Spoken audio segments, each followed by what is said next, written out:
Okay, so there's just a ton of information out there, right? It feels like you almost need a secret map sometimes just to navigate it all.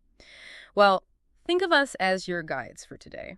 We're doing a deep dive into something that's really reshaping things, intelligent agents. Okay. Our goal here is simple. Cut through the noise, figure out what these things actually are, how they work, and honestly, why you should care. Because understanding them, it's not just for the tech folks anymore. It's becoming pretty crucial for all of us in this super connected world we live in.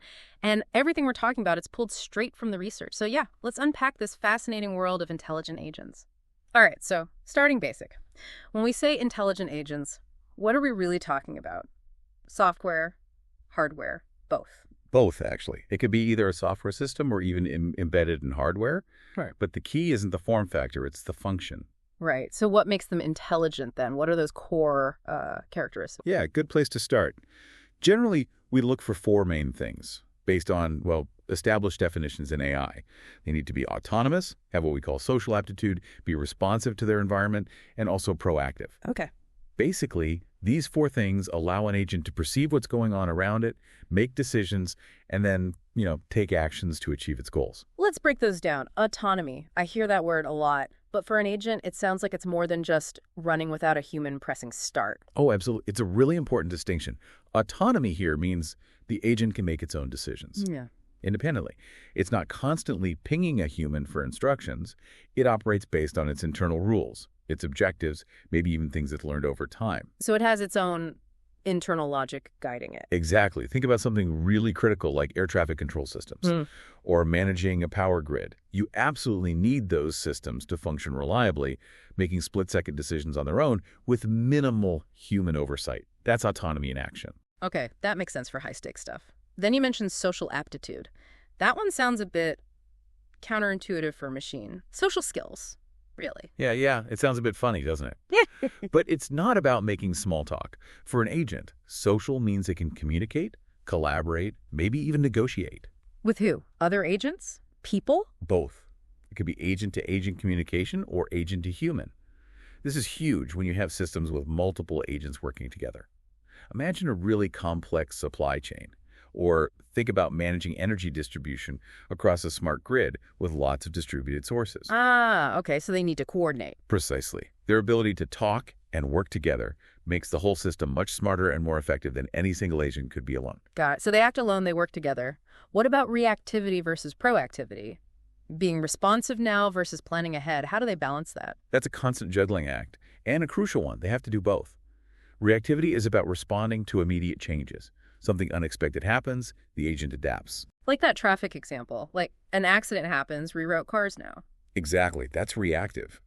But proactivity is about looking ahead, using patterns, predicting future states, and acting now to achieve long-term goals.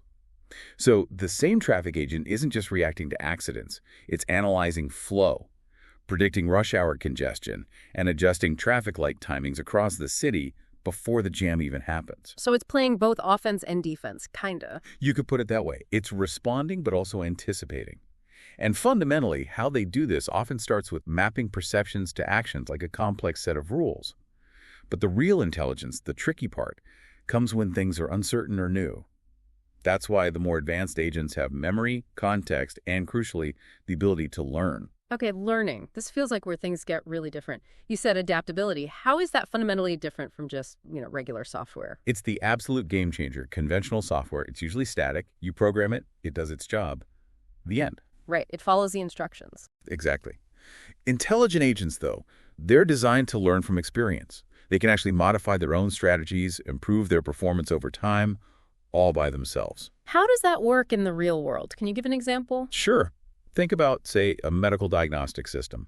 It might start with a baseline accuracy, but as it sees more patient cases, analyzes outcomes, it learns which indicators were truly significant, which treatments worked best. And it gets better at diagnosis over time. Precisely. Or financial trading agents. The market is constantly changing. A static strategy would fail quickly. So these agents learn, they adapt their trading strategies based on new trends, trying to maximize returns. And how do they do that learning? What's the mechanism? Often it involves techniques like reinforcement learning.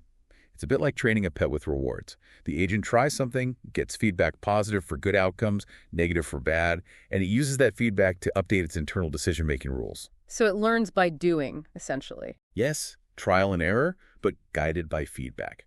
This makes them incredibly resilient, especially in fields where things change fast, like emergency medicine. Being able to adapt to subtle shifts in a patient's condition in real time is vital. That sounds incredibly powerful, but also maybe a bit risky if they're changing themselves. That's the crucial caveat.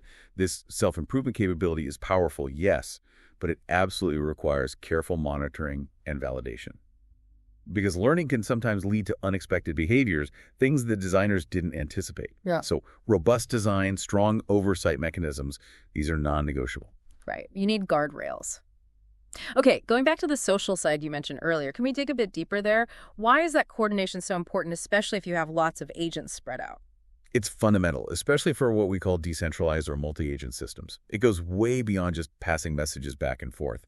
When agents can share information dynamically, negotiate, collaborate, the entire system becomes much more robust and efficient at making decisions. So better than one central controller trying to manage everything. Often, yes. Think about optimizing traffic flow across a whole city again.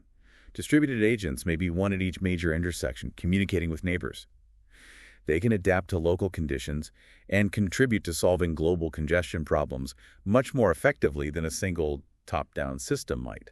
It's more flexible. So they're sharing data, but what else? You mentioned negotiation. Right. It allows for things like conflict resolution. What if two agents need the same limited resource? They can negotiate. It enables consensus building. How should the group tackle a shared problem? They can discuss and agree. It helps allocate resources efficiently, especially when things are tight. And I guess it makes the whole thing less fragile. Definitely. That's a huge benefit. Robustness. If tasks are distributed, the system isn't dependent on one single point of failure. If one agent goes offline, others can often adapt and pick up the slack. This redundancy is key. How do they manage to communicate effectively? Is there like a standard agent language? There are. Researchers have developed standardized agent communication languages precisely to facilitate these kinds of complex interactions. It helps foster the emergence of intelligent group behavior.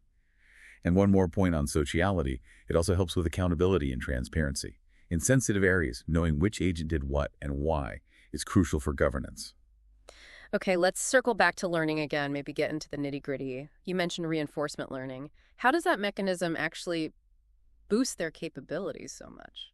Well, it essentially gives them that trial and error power we talked about. They explore actions, see the consequences, and adjust their strategy accordingly.